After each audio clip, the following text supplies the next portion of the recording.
Buenas tardes, queridos oyentes, a este episodio de Equalizer.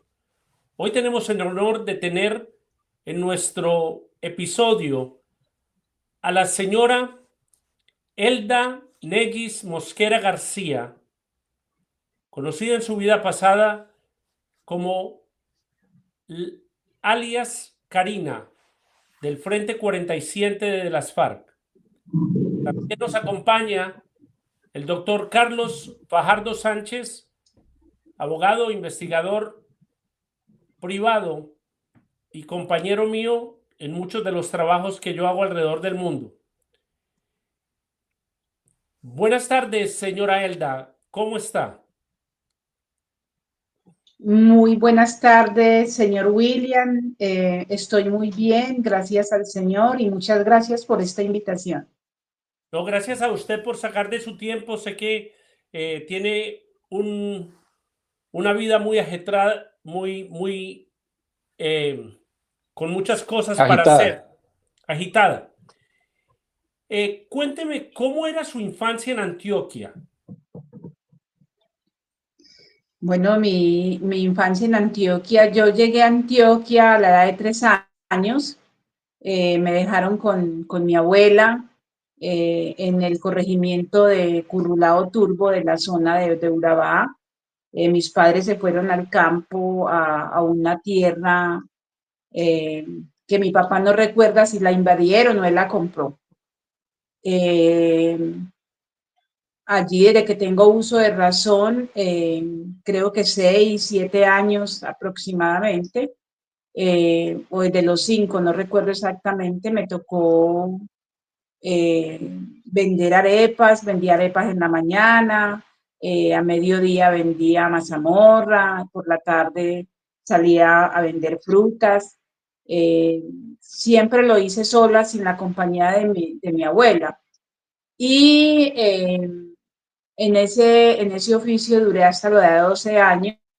Eh, Logré estudiar hasta el quinto primaria. Mi abuela me entró a estudiar a los 7 años y terminé quinto a los 12.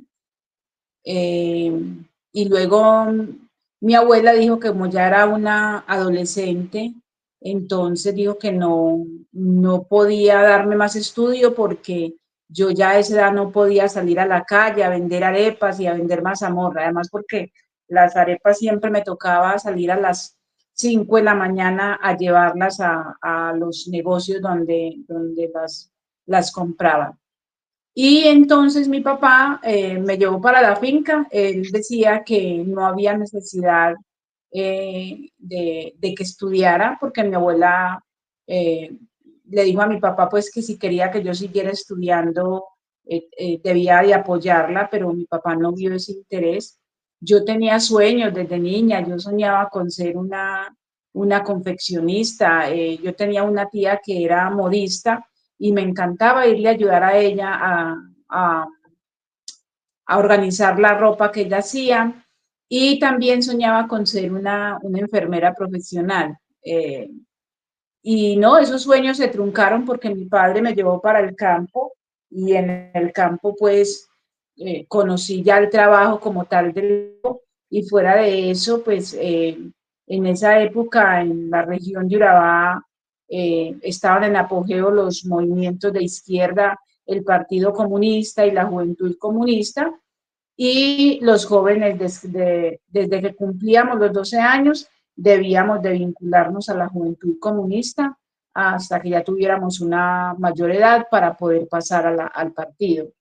Y me vinculé, éramos con 3 hermanos más, o sea, éramos 4 hermanos de la familia, eh, y estuvimos en la JUCO hasta la edad de 16 años que me fui para la guerra. Eh, ¿Hubo algo que la empujó a usted a irse para las FARC, que fue un acto que cometieron en contra suya un ex esposo o novio de una familiar? Eso fue una de las cosas que más le marcó a usted su infancia, y eso fue un catalizador para que usted se fuera para la guerrilla. No, sé que fue una situación muy difícil, la enfrenté y por eso uno a veces entiende el dolor de las mujeres cuando son abusadas sexualmente.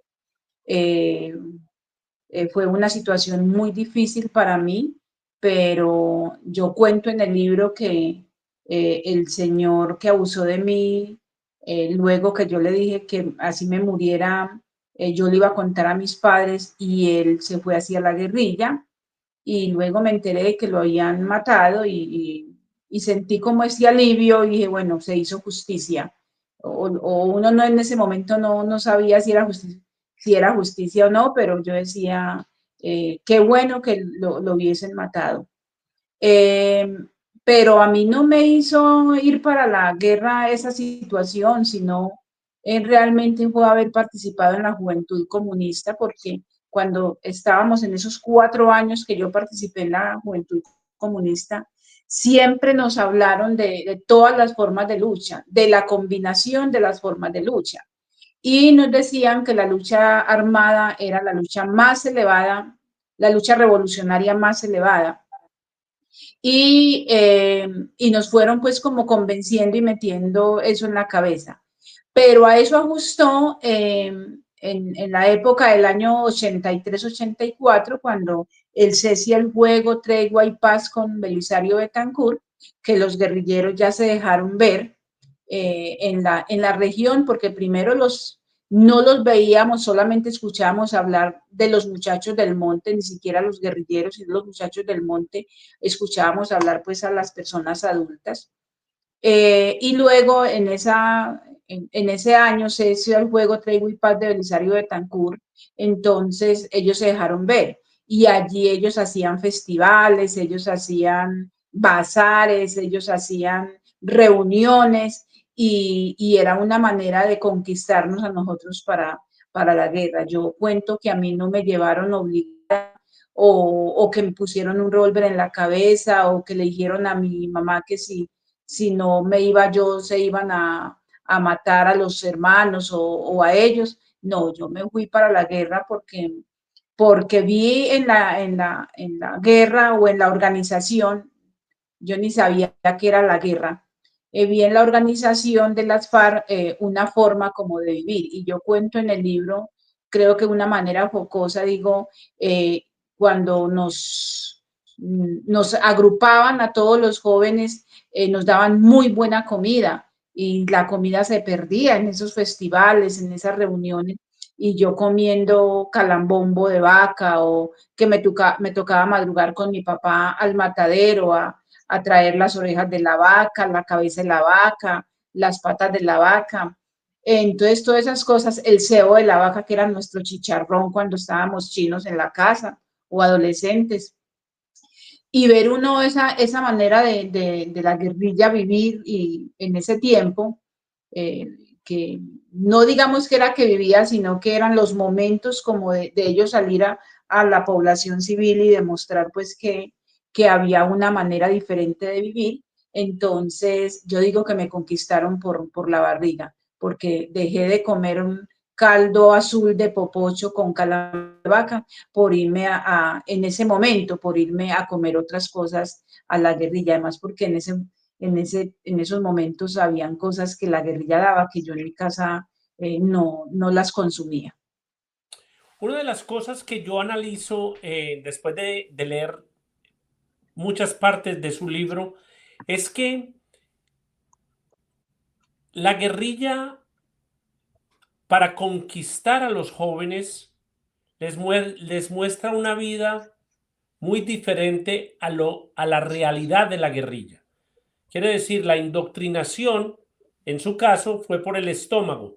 El abandono del gobierno colombiano hacia las comunidades afrocolombianas, hacia el campesinato y las etnias colombianas, ha llevado a muchos jóvenes a unirse a estas luchas para ver si algún día pueden llegar a los estatus sociales tan marcados que hay en Colombia, el extracto 1 siendo el más bajo, al extracto 10, donde en su caso, pues solamente con todos los sueños y tal vez una niña inteligente, no, el gobierno no dijo, venga, usted terminó el quinto y se graduó con buenas notas, bueno, nosotros le patrocinamos el bachillerato y la universidad. O sea, es como un abandono total por parte del gobierno que no debería de ser de esa manera.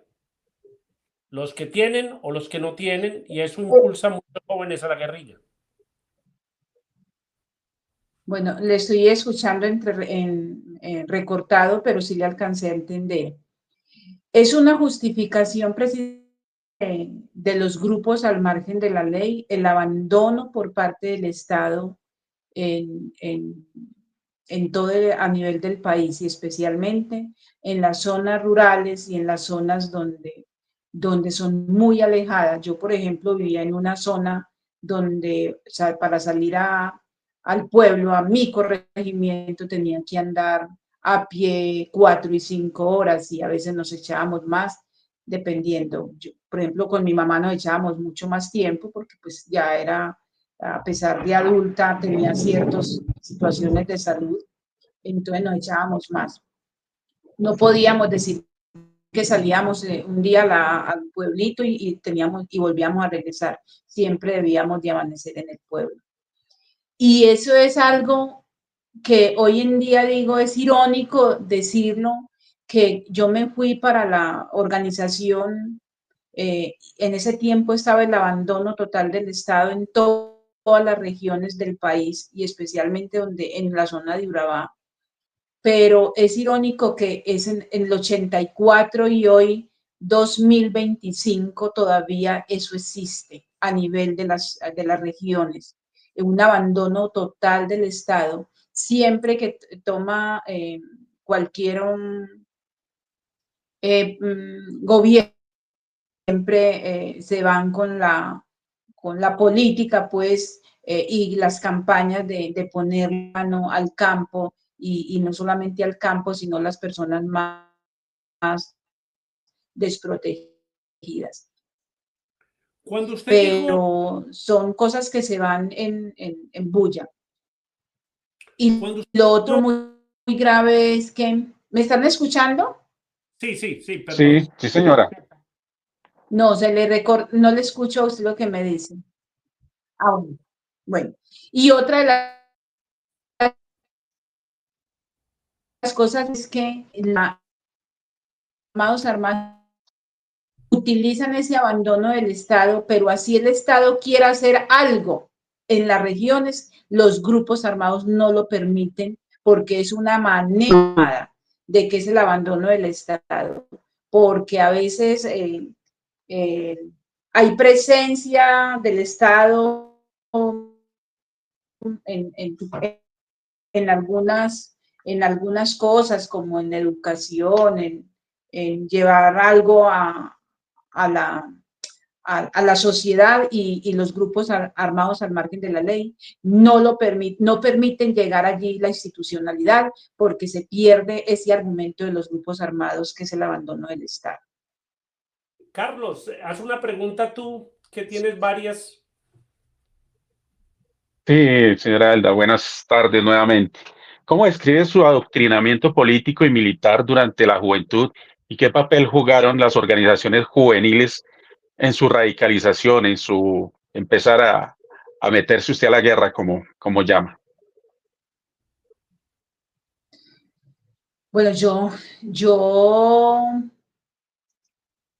Yo pienso que el adoctrinamiento de los grupos políticos era muy fuerte, y sobre todo siempre vincular a los jóvenes a ese pensamiento, a esa ideología marxista-leninista, porque cuando yo ingresé solamente se hablaba de la ideología marxista-leninista.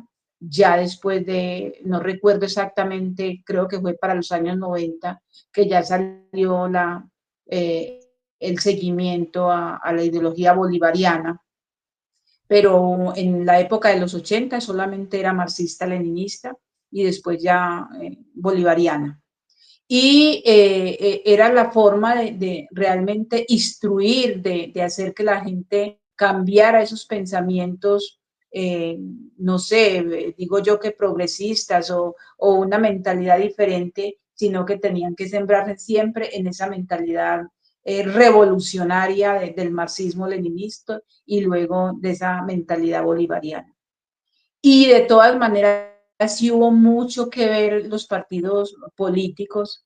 Aquí en Colombia tenemos eso ya está confesado ante Justicia y Paz, precisamente que estamos, solamente se están judicializando a los movimientos armados, pero también he dicho que tienen que empezar realmente también a mirar los motivos en la cual los movimientos, las organizaciones políticas ayudaron mucho a que los grupos al margen de la ley, especialmente las FARC, crecieran, porque era una manera de vinculación. El solo hecho de nosotros participar en la Juventud Comunista y hablarnos de la lucha revolucionaria y la posibilidad de ingresar a la lucha armada, ya era una forma de conquistar ellos para la organización. ¿Quién fue responsable por los asesinatos de miembros del EPL? Yo en el libro cuento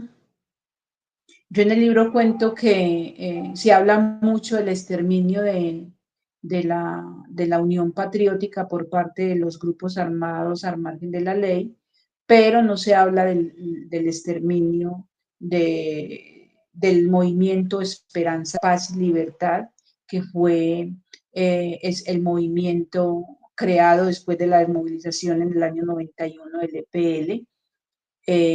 Las FARC declaró a este movimiento político Esperanza, Paz y Libertad como objetivo militar.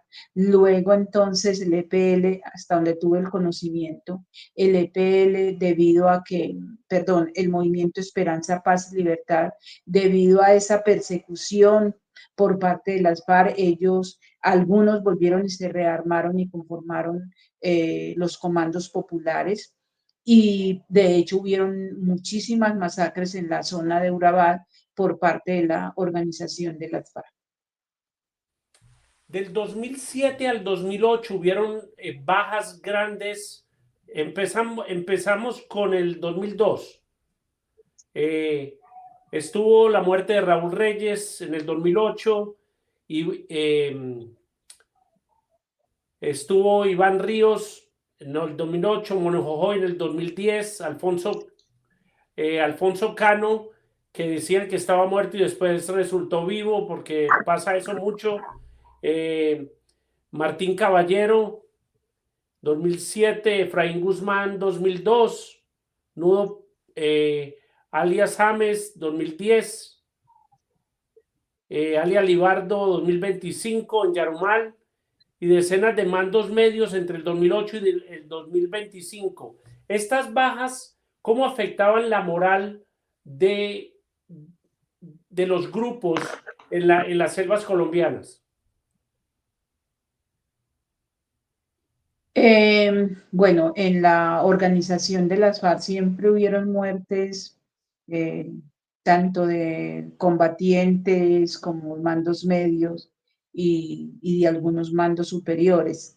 Lo que pasa es que no se hacía mucha publicidad ni nada de esas cosas. Uno sabe que a nivel de la organización, y especialmente pues hablo de los frentes donde yo participé, que fue Frente Quinto y Frente 47, donde hubieron muchísimas bajas en ese entonces. Pero ya en el año 2008, donde hubieron estas bajas tan significativas, digamos, porque fue la muerte de Raúl Reyes, bueno, la muerte, por ejemplo, voy a comenzar del principio, la muerte de Efraín Guzmán, fue una muerte en la cual pues se nos informó a la guerrillerada mucho después de él haber muerto, pero digamos que no nos dio tan duro porque supuestamente fue una muerte natural, y uno cree que sí, porque el viejo, él fue mi primer comandante y yo supe que él tenía algunos quebrantos de salud entonces, cuando ya no volví a saber nada de él. Entonces, no fue pues como tan difícil el año 2002 y siempre se decía que se moría alguien y que inmediatamente otro lo reemplazaba. Pero ya en el año 2008, cuando comenzaron a golpear, a darles a la cúpula militar o a la cúpula militar, no, a la cúpula superior de la organización de las FARC, creo que se sintió mucho más. Y acompañado a a esos golpes por parte del Estado colombiano estaba no solamente la muerte de los comandantes, sino que estaban las deserciones de muchísimos guerrilleros. Pero cuando comenzaron a golpear a estas personas, a estos mandos, fue donde las FARC se sintió más diezmada en el sentido. Y en el año 2008, pues murió Raúl Reyes, murió Iván Ríos, murió también Manuel Marulanda Vélez,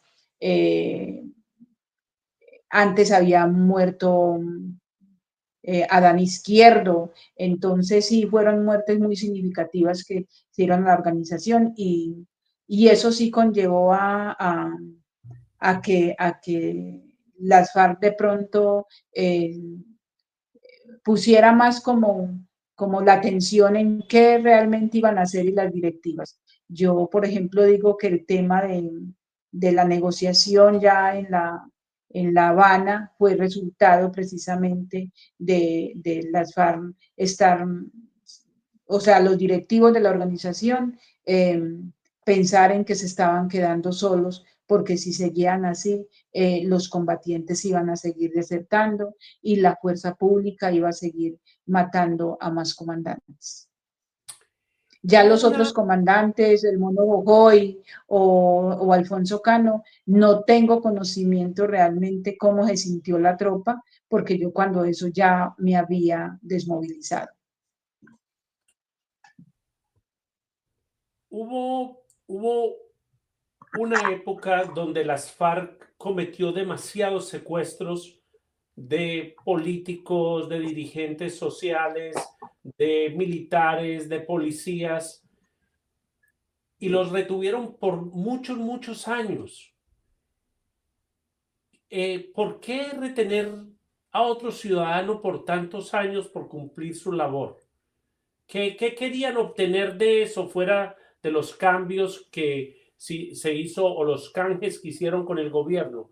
Que los tenían que alimentar, les tenían que moverlos de campamento en campamento, porque ustedes no se quedan en un solo campamento por muchas noches. Eh, ¿Quién tomó esa decisión de retener a personas por 7 o 8 años en la selva?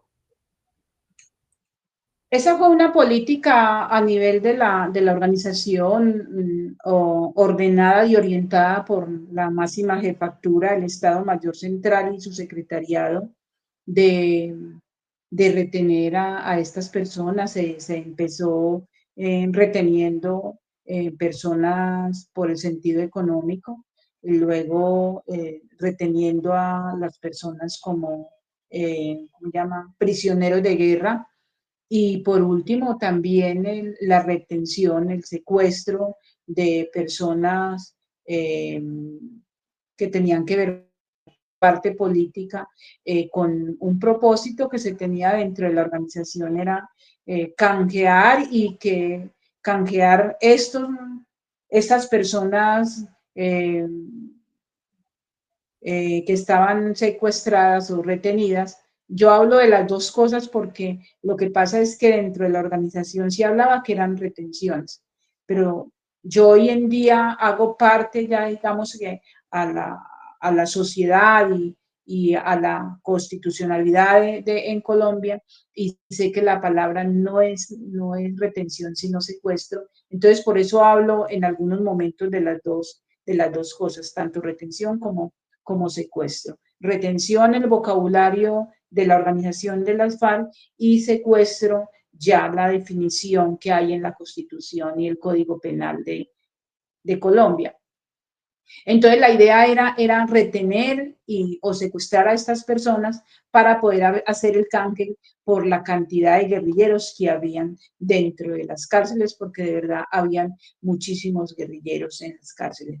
Y ya esa otra parte política que fue cuando retuvieron a tantos diputados y creo que gobernador, no recuerdo ahorita exactamente, era precisamente como mostrar ese poderío hasta donde tuve conocimiento, mostrar ese poderío de que tenían las FARC, que podía retener, por ejemplo, lo de los diputados en Cali. Eso digamos que fue como de película, pero era como tratar de decir, aquí estamos y no nos vamos a doblegar, hasta donde tengo entendido, y que fue una directriz directamente de las instancias superiores de la organización. Hubo un antes y un después que le marcó a usted mucho su vida, y fue el asesinato de sus hermanos por parte de el señor Hasbun y su gente en una época, y el secuestro de su hija, que eran personas ajenas, pues que sí eran su familia, pero que no tenían nada que ver con el combate ni con lo que estaba sucediendo entre los paramilitares y la guerrilla. Fueron más o menos víctimas por ser familia suya.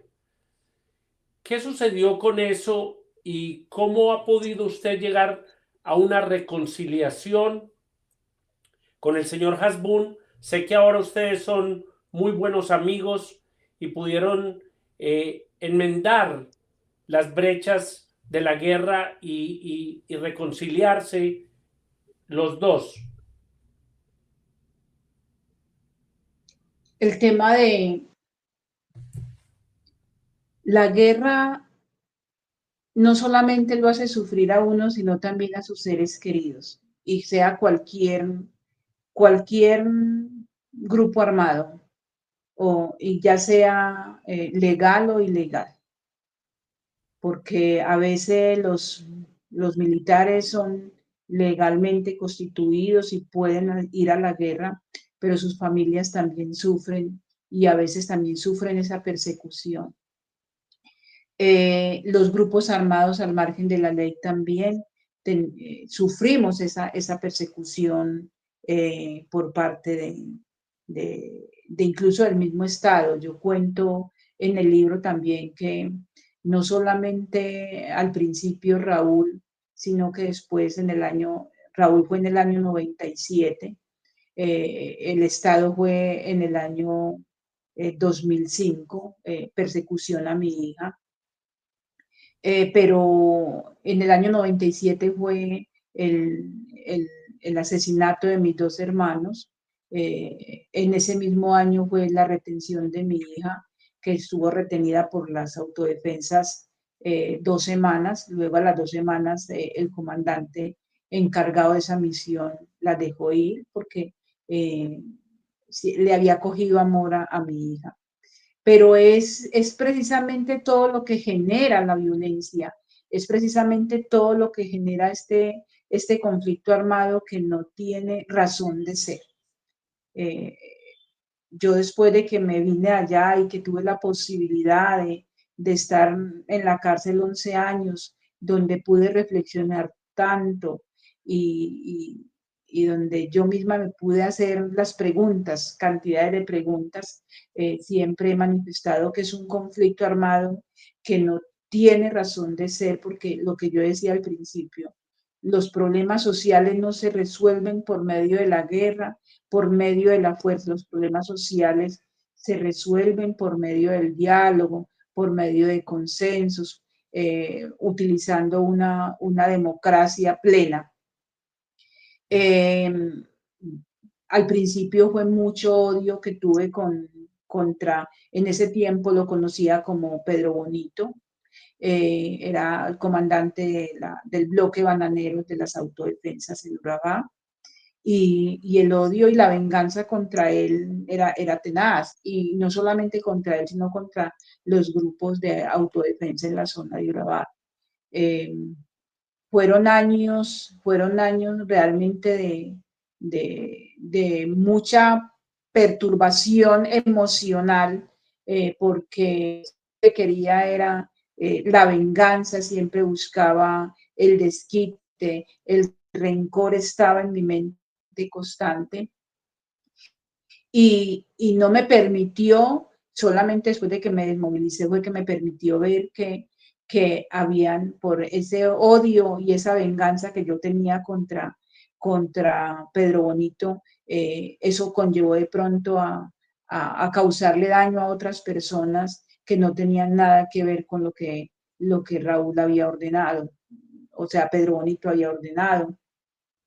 Y porque era una de las que cuando sabíamos que estaban las autodefensas en la zona y nos decían, vienen las autodefensas por tal parte y formaban a la tropa para ir a combatir a las autodefensas, yo era una de las primeras que levantaba la mano porque tenía que vengarme la muerte de mis hermanos y la retención de mi hija, el desplazamiento de mi familia, porque creíamos que nosotros en la organización La FARC creíamos que todo lo que se hacía estaba bien. Después es que uno cae en cuenta de que, y ya cuando está acá, cae en cuenta de que así mismo como los autodefensas desplazaron a nuestra familia, nosotros como FARC también cometimos los mismos errores de desplazar a muchísima gente. Como FARC también cometimos muchísimos errores de asesinar a las familias de algunos paramilitares y eso, o hacerlos desterrar de sus tierras. Y con Raúl fue algo, el tema de reconciliación, ya hablo de Raúl, en la guerra hablaba de Pedro Bonito, pero ahora hablo de Raúl, fue un proceso que solamente Dios me ayudó al perdón.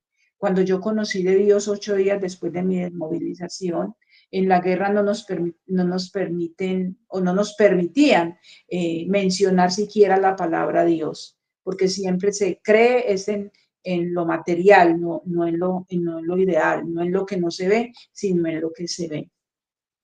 Entonces, cuando yo conocí de Dios, una de las primeras oraciones que yo hacía constantemente era pedirle a Dios que me ayudara a perdonar a Raúl, que cuando yo viera a Raúl, yo pudiera perdonarlo y decirle en la cara, lo perdono.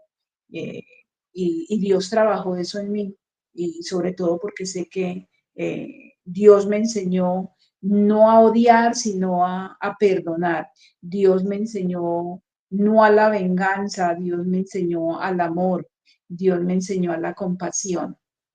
Y eso fue lo que pasó con Raúl. Nos encontramos en un estrado judicial, él en una sanción, yo en otra, porque nos teníamos en el mismo lugar, en la fiscalía, versionaban a los de autodefensa, pero también versionaban a los de guerrilla. Pudimos hacer esa conexión con él me pidió perdón personal frente a un grupo de jefes de autodefensa. Eh, eh, y yo le di el perdón, ya Dios había preparado mi corazón para eso. Luego lo hicimos en una sala de audiencias cuando él aceptó cargos por la muerte de mis hermanos, explicó todo el proceso, porque había pasado eso y logré perdonarlo.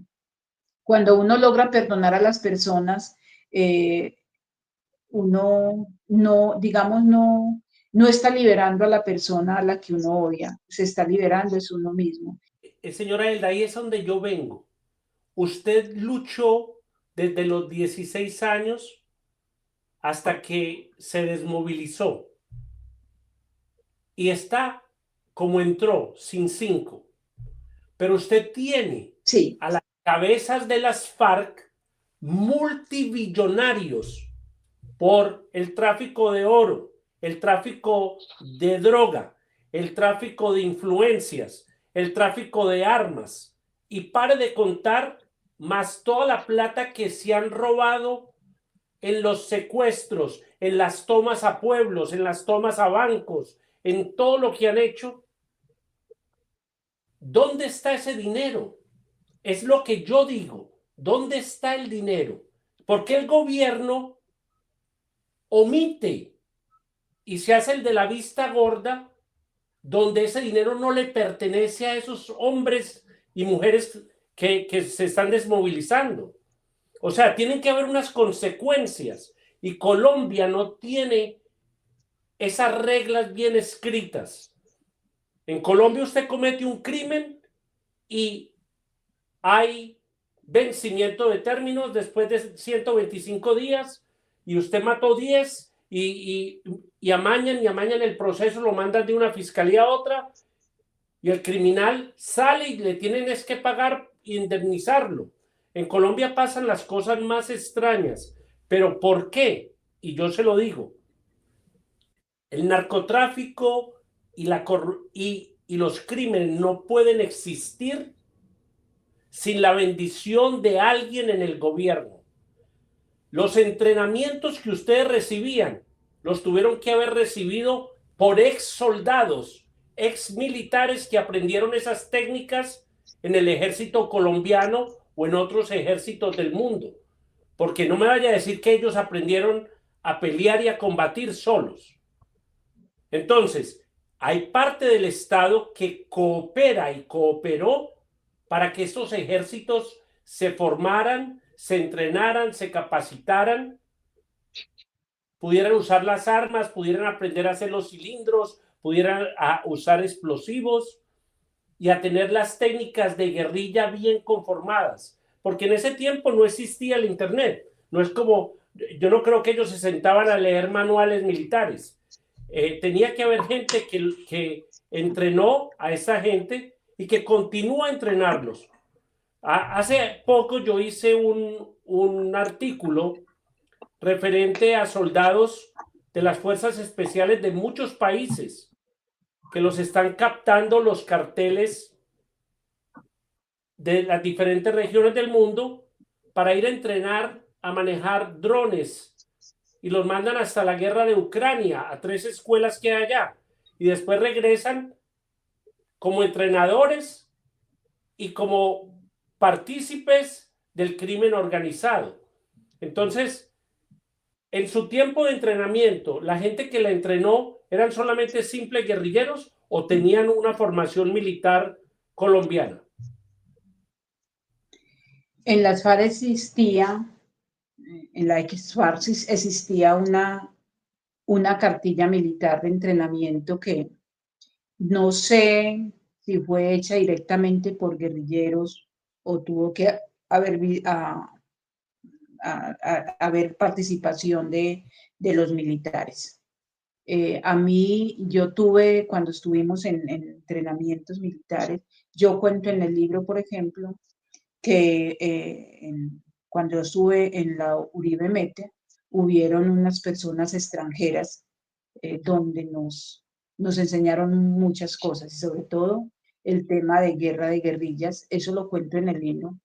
Yo no, la verdad no identifico la forma de hablar de las personas, nunca se nos dijo quién eran, pero sí habían 3 personas extranjeras enseñándonos. Lo único que nos decían los instructores ya de FARC, los colombianos de FARC, incluso en una charla que nos dio Manuel Marulanda Vélez en una ocasión, nos dijo que aunque ellos tenían una visión de la guerra en otros países, la cartilla militar y toda la enseñanza que ellos daban, había que adecuarla a la vida colombiana, a la guerra de guerrillas en Colombia. Eso sería lo que yo podría, pues, como decir en estos momentos, porque no tengo el conocimiento. ¿Se acuerda que yo le hice la pregunta que si había habido gente de otros países que habían ido a los campamentos? Porque nosotros sabemos que sí hay gente de otros países, como Cuba, que hablan español, como nicaragüenses, como gente de Rusia, como gente de otros países del este de Europa y gente del Medio Oriente que van y sirven como avisadores, como entrenadores a los grupos guerrilleros en Latinoamérica. Porque sí, ese entrenamiento específicamente con AK-47, con Galil, con otras armas extranjeras, el Galil siendo israelí, tiene que tener un entrenamiento básico para saber, para saber dispararlos, saber llevar bien el equilibrio de las miras para poder que den en su objetivo. Entonces, todos esos entrenamientos tienen que ser por gente capacitada, que después ya los guerrilleros se forman como instructores, sí, pero tiene todo un comienzo. En su tiempo en la guerrilla, ¿cuánta gente ex militares se metieron a la guerrilla porque no les fue bien en el ejército colombiano y les dio por meterse en la guerrilla porque había más dinero? Pues en las FARC yo no conocí mucha gente que haya sido de las fuerzas militares. Creo que conocí algunos 2 o 3 y además porque es que en la organización de las FARC, primero no se permitía a casi soldados o policías que han estado, porque siempre se miraban como que fueran inteligencia por parte del Estado. Ahora, no solo, pues yo pienso que no solamente la gente venía de otros países, en mi caso particular, por ejemplo, estoy diciendo en el año 89 que estuve en ese curso donde habían 3 personas extranjeras, pero cuando yo salgo y voy es a esto, que no necesariamente tenían que venir de otro país a dar instrucción a la guerrilla, sino que la guerrilla mandaba a hombres a ser instruidos en el extranjero. Y yo lo digo por la propuesta que me hizo el comandante Jacobo Arenas. Si querés, te vas a quedar y como fue una de las 10 mejores estudiantes, te mandamos al extranjero a hacer curso. ¿Curso de qué? No me explicó, pero no sé si dentro de esos 10 mejores estudiantes, porque supuestamente la propuesta era para todos 10, pero nos dijeron a uno por uno, entonces no sé si dentro de esos 10 mejores estudiantes alguien tuvo que haber ido a hacer el curso internacional. Ahora lo que sí es claro es que las FARC estaba con las comisiones internacionales. De hecho, pues hay ¿cómo se llama? Ese conocimiento del país de que las FARC siempre tenía, en su época, tenía las personas que hacían las relaciones internacionales. No sé si políticas y militares o no sé, pero sí lo que uno sí sabe es que se movían internacionalmente la organización de las FARC. Y, y Entonces eso sería como... esas organizaciones eran ONGs, lo que llaman ONGs, que cada que matan un guerrillero, alzan la voz y gritan, ya nos mataron a uno de los muchachos que no estaba rezando, pero cuando matan a la población civil o a los militares o a los policías, se hacen los de la vista gorda. ¿Qué es lo que está pasando en Venezuela? En Venezuela el régimen no ha tenido bajas, pero cuando ellos matan al pueblo, las ONG, las Naciones Unidas y todo el mundo calla. Nadie dice nada. El gobierno de Colombia no dice nada bajo el mando del presidente Petro. Lula tampoco dice nada. El de Nicaragua no dice nada. Y el de Cuba menos. Y la señora de México todavía menos. Pero vaya que usted mate a un guerrillero o mate a un soldado venezolano, como ha pasado ya en enfrentamientos en el Catatumbo, y llegan todas las organizaciones ONG a decir que eso es Estados Unidos o que eso el gobierno colombiano está actuando de mala manera porque los están matando como sin reglas de guerra, una cosa y otra. ¿Usted no lo observa de esa manera? Es como muy recargado para un lado. Sí, eso es cierto y yo lo observo de esa manera y ¿qué? Y es doloroso cuando uno tiene cuando uno tiene pues conocimiento de que las cosas a nivel de la organización se dieron en ese tiempo de esa manera, pero vuelvo y digo, ese es un tema que yo creo que el pueblo colombiano tiene que en algún momento solucionarlo y no sé de qué manera, pero creo que sí es algo que Colombia tiene que resolver. Usted, yo le voy a hacer una pregunta más porque don Carlos tiene unas preguntas. ¿Usted no opina que los muchachos como Pesebre, Lindo, que están en la cárcel de Itagüí, los grupos que quieren conformar un grupo también para entregar las armas, les deberían de dar la oportunidad de entrar a las JEP o a Justicia y Paz o algún foro donde los escuchen y les den las mismas prioridades que tienen todos estos grupos armados para bajar la criminalidad en Medellín y en otras ciudades y darles también la posibilidad de salir de las cárceles como tienen los guerrilleros y otras organizaciones. Yo pienso que todo lo que se haga en pos de una paz es bienvenido sea. Tiene que ser concertado, dialogado, y hay gente que dicen que hay unos acuerdos que le dan más garantías que otros, y eso es cierto, sí hay unos acuerdos que dan más garantía a otros, pero también eso yo creo que es un manejo tanto del gobierno como de los mismos grupos que están dentro de esa negociación.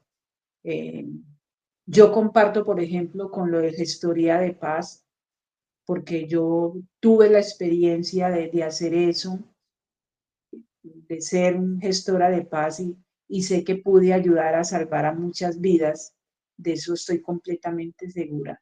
Y por eso comparto mucho con el tema de que no importa quién sea el gestor de paz, lo único que importa es que haga la tarea, que haga una buena tarea en pos de no del beneficio personal, sino en pos de Colombia y en pos de terminar del crimen y ayudar a tanta gente que por falta de orientación o por falta de quien los guíe, todavía siguen en armas y siguen todavía en grupos delincuenciales. Entonces yo comparto de que esta gente sí deben de tener una segunda oportunidad. Yo también, yo creo que los grupos tanto de derecha, así hayan sido paramilitares o de narcotráfico y todo, que quieren un acercamiento con el gobierno les tiene que dar los mismos derechos que le están dando al secretariado de las FARC, que son tremendos criminales. O sea, eso no me queda duda alguna. Entonces, lo que es bueno para la izquierda tiene que ser bueno para la derecha y para el centro. No puede ser tan recargado que el gobierno solamente escuche a la izquierda siempre y que la izquierda tenga tantos curules, tantas alcaldías, tantos gobernadores, tantos senadores, tantos congresistas y asambleístas, cuando la derecha fueron y pagaron cárcel en Estados Unidos y yo no veo a Salvador Mancuso en el Congreso, ni en el Senado, ni en ninguna parte. Los dejaron meter a ser gestores de paz, pero hasta ahí llegaron. Y tal vez tengan algo que contribuirle al gobierno donde les den la oportunidad también de tener esos curules políticos para poder llegar a una conciliación como nación. Mire, le digo algo ahora que usted habla de curules políticos. Lo que pasa es que eso depende mucho como de las negociaciones que se hacen. Por ejemplo, los que nos desmovilizamos de FARC individualmente, no tenemos derecho a participar en política porque estamos vetados por la justicia, mientras que los que son firmantes sí pueden participar en política y pueden votar. Nosotros ni siquiera eso, los desmovilizados individuales, ni siquiera eso de votar podemos hacer.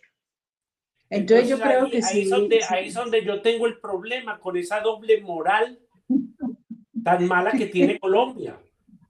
O sea, un guerrillero del M-19 sí puede ser presidente, pero un guerrillero que entrega sus armas voluntariamente no puede votar porque pagó cárcel. O sea, es una doble moral muy grande que hay en Colombia. Carlos, por favor, pregúntale a la señora Elda, perdón que me extendí un poco. Señora Elda, muchas gracias, muy amable.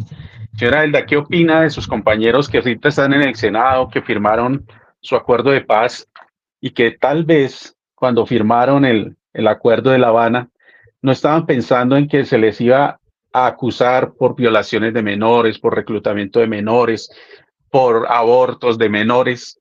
Y ahorita como que es la piedra en el zapato para ellos porque ellos no tenían como en cuenta sino los secuestros, los homicidios, las extorsiones y como que, pues no sé, nos los asesoraron mal y ahorita viene pues esta clase de delitos de pronto a una corte internacional. ¿Qué opinas sobre eso?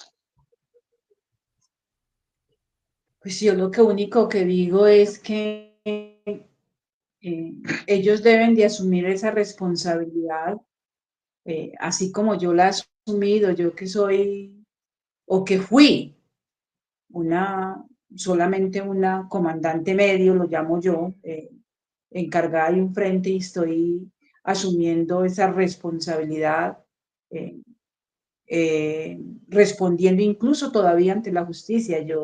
Yo tengo la sustitución de la medida, pero yo sigo presentándome hasta ante la justicia cada vez que me necesite. Entonces, creo que ellos también debían de hacerlo. Pero es un tema de la justicia, es un tema del acuerdo. No sé si el acuerdo estuvo mal hecho o no, o sea, la verdad yo esos temas políticos y eso no, primero no me gusta mucho meterme en eso, y trato de como de evadirlos mucho, porque a veces cuando uno no tiene la claridad suficiente de eso, puede, puede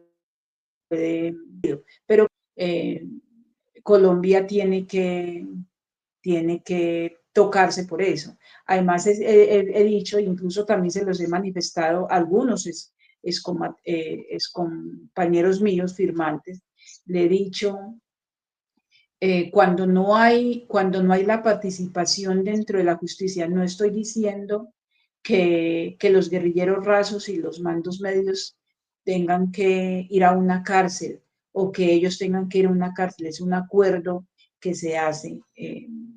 Yo digo, a mí me sirvió mucho y lo digo, no digo que a ellos también tienen que pagar cárcel, sino lo único que digo yo, a mí me sirvió mucho estar esos 11 años, casi esos 11 años en la cárcel para poder tomar conciencia de muchísimas cosas que pasaron. Entonces digo, cuando no hay la participación dentro de la justicia de medios y guerrilleros rasos, no hay verdad. Porque la verdad la tienen los guerrilleros rasos y los mandos medios. Y yo lo digo por experiencia propia. Cuando yo me desmovilicé, que empezamos el proceso de la 975, Justicia y Paz, lo empezó la justicia llamándome a mí sola y nos llamaba por partes. Entonces, llamaban a los guerrilleros rasos, llamaban a los mandos medios, me llamaban a mí, todo el mundo por separado. Y hubo un momento donde yo le dije a la fiscalía, yo le dije, doctora, si para poder nosotros construir la verdad, tenemos que juntarnos todos, porque yo sé que yo era la comandante, y que yo daba una orden.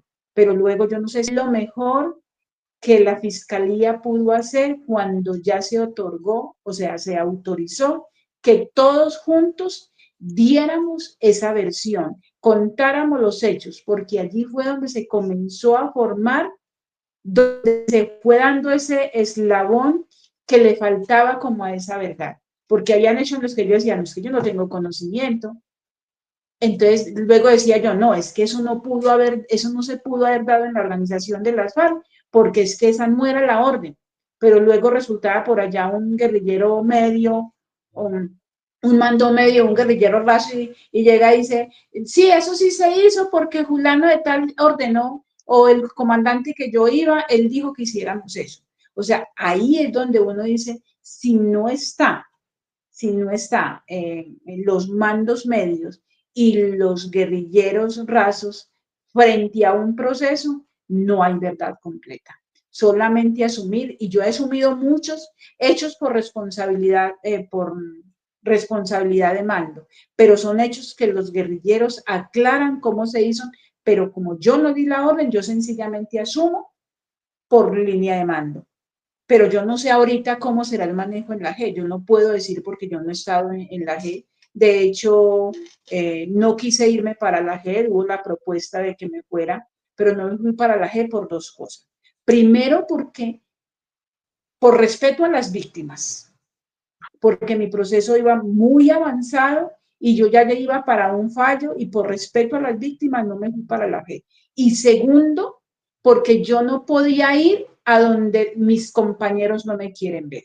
Además, porque ellos, la G dice, digo esto aquí, la G dice, todo lo que se haya dicho en justicia y paz lo dan por hecho, pero ellos dicen que nosotros estamos mintiendo ante justicia y paz. Entonces, realmente, eso es algo que tendrá la justicia en algún momento que desenredar. Carlos, la última pregunta para la señora Elda. No, más que una pregunta es sugerirle a nuestros oyentes y a nuestros suscriptores en este canal, que apoyemos a la señora Elda y que pues compremos su libro, por favor, compremos su libro, que esa es como la base principal de esta entrevista, en donde ella narra pues todas sus vivencias y en donde ella pues narra verídicamente qué sucede al interior de la guerra, qué pasó y pues que después de desmovilizarse puede tener una vida pues entre comillas normal y pues a pesar de pues obviamente que todavía está requerida por las autoridades, pero pues está en paz, buscó de Dios y pues creo que ese es un logro grandísimo de las personas que sean creyentes y busquen de Dios y rehagan sus vidas destruidas por esta clase de cosas. Yo de antemano le doy gracias a la señora Elda, muy amable, y pues yo también creo en Dios y pues Dios la bendiga y muchas gracias.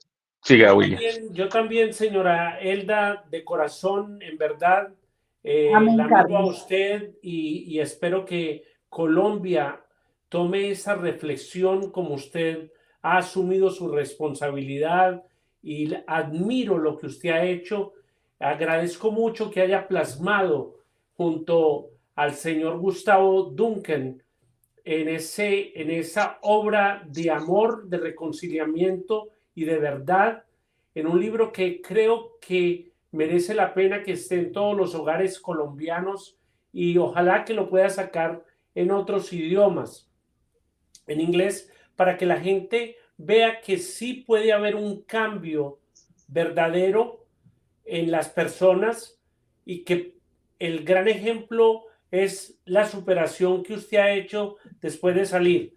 Al gobierno colombiano y a todos los soldados y policías y personas que murieron durante esta trágica etapa de Colombia, les mando mi cariño, les mando siempre mi apoyo, y a los muchachos que están todavía en las filas de la disidencia y otros grupos armados, que tomen conciencia que hay dos maneras de salir: la cárcel o muertos, o entregarse voluntariamente, entrar a un proceso de diálogo y de paz y tal vez tener un chance de volver a la sociedad y construir una sociedad mejor. Pienso que si todo ese esfuerzo que ponen en las filas lo pusieran en partidos políticos, sea de izquierda o del movimiento que ellos quieran, y que lo lleven a las urnas a ver si los eligen para los puestos que ellos quieren tomar, tal vez esos cambios que ellos quieren para el campesinato, para los indígenas y las comunidades de bajos recursos y de color en Colombia, tal vez se puedan dar desde adentro, formando parte de las filas políticas. Pero la fuerza, las armas, no creo que lleven a nadie. Dios la bendiga, compren el libro de ella. ¿Dónde lo pueden comprar? En Amazon, yo sé que lo venden. ¿Y en qué parte en Colombia No lo sé si, pueden? no sé si está en Amazon, pero sé que está en la Librería Nacional y las librerías panamericanas acá en Colombia. Eh, pero no sé si está en Amazon. Y sé que también está virtualmente, creo, la gente lo ha comprado virtualmente por la plataforma, creo, pero de resto no tengo conocimiento. Sí, yo creo que apenas está en esas dos librerías y en las plataformas. No, y por último, agradecerles a ustedes y de nuevo pedir perdón a la sociedad.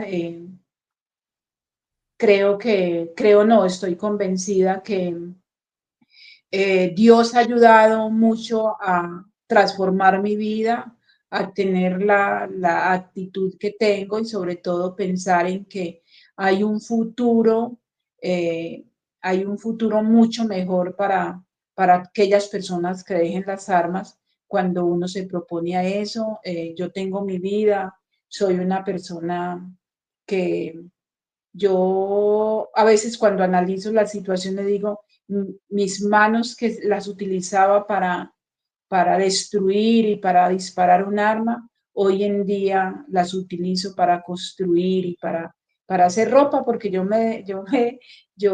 mi profesión ahora es confeccionista y confecciono muchísima ropa. O sea, yo hago camisetas, blusas, le trabajo a terceros y creo que es el trabajo eh, más lindo que he podido desarrollar después de la guerra.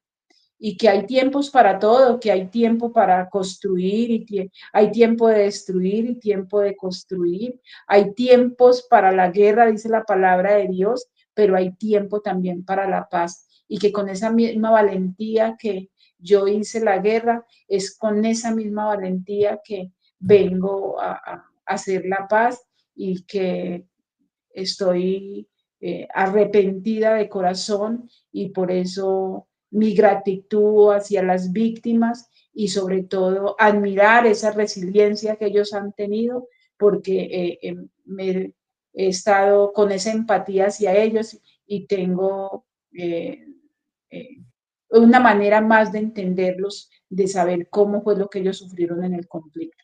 Aunque yo fui una víctima también, pero no puedo desconocer que también fui victimaria y le causé mucho dolor a la sociedad.